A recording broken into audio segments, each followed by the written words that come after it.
पत्नीने तुमच्या विरुद्ध खोटी 498 केल्यावर, जसं आपण कोर्टामध्ये DVची केस पत्नीने केल्यावर त्याच्यावर आपलं म्हणणं देतो, तसं तुम्हाला तुमचं म्हणणं पोलिसांना देण्याचा अधिकार आहे.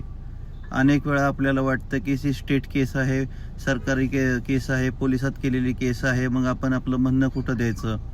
तर मित्रांनो, यासाठी सेक्शन 498 मध्ये तुम्हाला माहिती आहे, दाखल झाल्यावर तुमचा जबाब घेतला जातो. परंतु तो जबाब पोलिसांनी सांगितल्याप्रमाणे तुम्ही देता की हे खोटे केले, ते केलंय, हे केलंय, ते केलंय. तर मित्रांनो, असं नाही.